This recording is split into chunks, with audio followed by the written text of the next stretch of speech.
kontua da, azken 5 urtetan, liburugintzaren merkatuaren galera, fakturazioaren galera, 4% izan da estatuan, eta 15% Euskadin.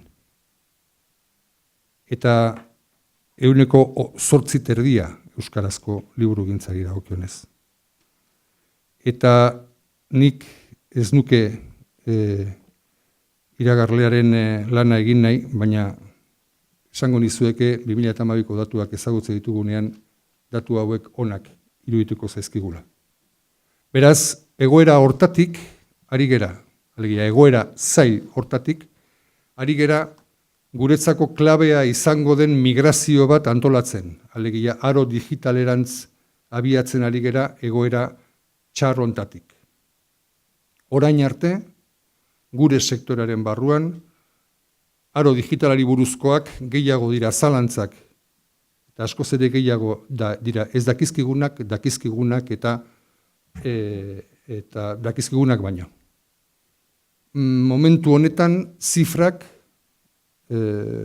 alegia inguru digitalak ematen dizkigun zifrak, ez dira, ez da kontutan hartzekoak ere, industria ikuspegi normal batetik. Momentu honetan, egiten ari den guztia, inbertsiotzat hartu behar dugu, gertatzen dena da, hasiera batean iragartzen ziren erritmoak, askoz ere biziagoak zirela, benetan gertatzen ari direnak baino.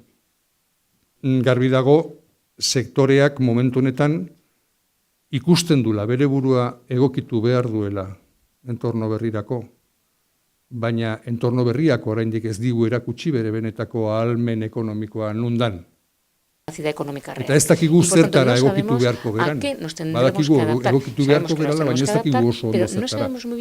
Garbi, dakiguna da, lehiatzen ikasi beharko dugula guretzako arrotza dan esparru batean. Gure sektoretik kanpoko eragile eta jokalariak sartzen ari zaizkigula gure bainarteko esparru horretan, eta ikasi beharko dugula haiekin lehiatzen, batu beharko ditugu indarrak,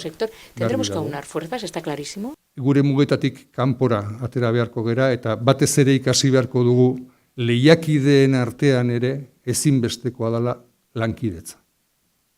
Lankidetza intrasektoriala guztiz erabakiorra izango da datozen urtetan.